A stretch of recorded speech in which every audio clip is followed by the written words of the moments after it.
afternoon. In the previous class, we talked about Napoleon for his rise to power, how he, from where he was small lieutenant up to where he became emperor. Right? But today, I want to talk about a controversy that a lot of people have with him. Some people think he's a hero, others think he's a villain. But I want you guys to take a vote on whether you think he's a hero or a villain. So, for a hero, raise your hands how many of you guys think he's a hero. 1, 2, 3, 4, 5 for a hero. How many of you guys think he's a villain? 1, 2, 3, 5, 6, 7, 8, 9, 10. 10. Oh, wow.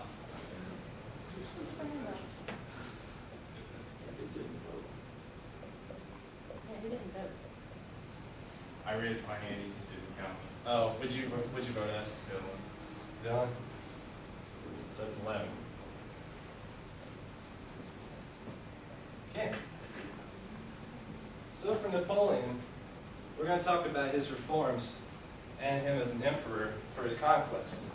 And what makes him both a hero to the French people and to a few others, and a villain as well.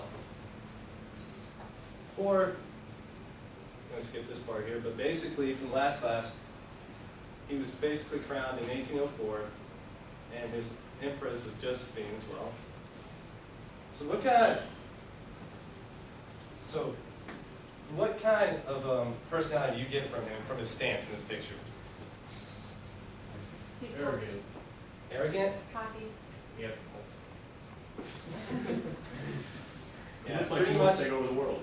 Yeah, pretty much. Like he's authoritative, very military, bold. Like he wants power. He wants control. Okay. So he basically, for his reforms, strengthened the central government, but he had to take away liberty, equality, and fraternity. So some of the basic French Revolution's beliefs, and then he used order, security, and efficiency to replace it. Then he also restored economic prosperity by controlling prices, encouraged new industry, built roads and canals, and he kept a strict government control in public schools to ensure well-trained military officers. Interesting. Why would you want to maintain control in schools for military officers? Very interesting. The hierarchy to his army. Yep. Basics of it. Make sure he has a strong army, and that he keeps well control over who's being told what, and for indoctrination. All right. For his reforms to France, he also made peace with the Catholic Church. Conrad of 1801, and the Conrad of 1801 was basics to keep the church under state control. But he also recognized religious freedom for Catholics, and also he gave rights to peasants to buy land from. This one, he gained a lot of support from peasants and the middle class because he provided jobs as well. He was basically wanted to make sure that odd jobs were open to all different kinds of talents, like arts, music, anything you could think of. He tried to make sure that the French people had it. And for the Napoleonic Code, what it is that it provides equality of all citizens before the law. He also gave religious toleration. An example, Napoleon emancipated Jews so that when he was, before it restricted Jews to just live in the ghettos. Here the Jews were able to buy their own land, and they were able to take on jobs as well and have their own worship and careers and property. And it was also advancement of merits. But at the same time, the Napoleonic Code took away some of the rights of the French Revolution, some of the reforms that it had. Basically, women lost most of their newly gained rights, and male heads of the households regained complete authority over their wives. So for women, tough luck. You lost your rights, couldn't do much, and you didn't have much authority in French culture. Okay? Now for the French Empire, he expanded his empire all the way from Spain up near to Russia. As you can see as well though, for the pink, it represents that these were allies that he enforced as well. Okay, and this was his greatest extent from 1810. Napoleon gained, from what happened was he gained a reputation on the battlefield. He defeated many empires, but what makes him such a great general, and the reason he was able to defeat these empires, was he always changed his strategy. But so like a basic game of chess, like say you notice you're thinking that this opponent is going to make this move, all of a sudden he makes the move on you you were never ever expecting. That's how he defeated that's how he won most of his battles and defeated the armies. For the Germans, he got rid of the Holy Roman Empire and created a 38-member confederation of the Rhine under French protection. Okay? He controlled much of Europe through diplomacy and put friends and relatives on the throne. Say, for example, in Spain, there was some resistance going on. So in order to prevent some of this resistance, put it down, he put his brother Joseph Bonaparte as king of Spain. How would you feel if Napoleon's brother became king of your country? And you guys, how would you feel? Angry. Angry? Yes. Why? Because I don't like the French, and I don't want a French king in America. Not Spanish. It's true, he's not a Spanish culture. Indeed.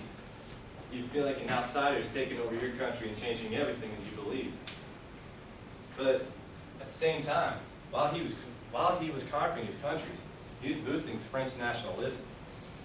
So basically, the more that he conquered, the more battles they won, the more the French people supported him. Okay? And basically, they were celebrating his success, and it spurred his armies up for inspiration and to win. But, as it goes, think now that he's a villain or a hero. For a hero, raise your hands. Only two? All right, and for villain? 1, 2, 3, 4, 5, 6, 7, 8, 9, 10, 11, 12, 13, 14. Wow. 14. Dang.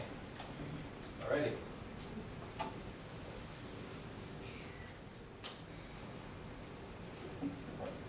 Alright.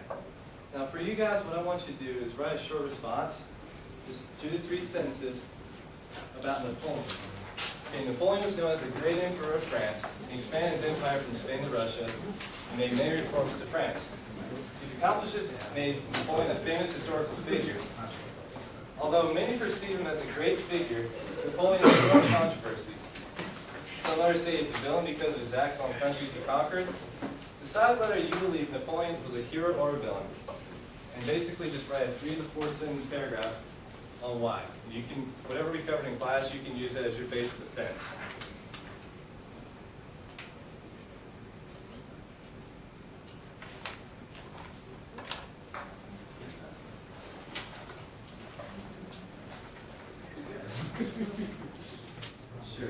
Sure, we'll do that.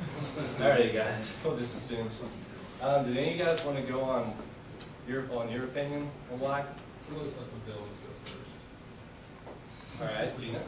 I said mostly he was a villain because he undid a lot of rights for women, took away their rights, and created more militaristic state, which wasn't good for the people. Awesome. Anybody else want to go? We counter that point by saying that he helped the low class by creating jobs. He helped create a middle class, which overall helped the French people in the long term. That's good. B is big. That's the basic standard for French people. We're taking the perspective of French citizens, and we're pretty nationalistic here.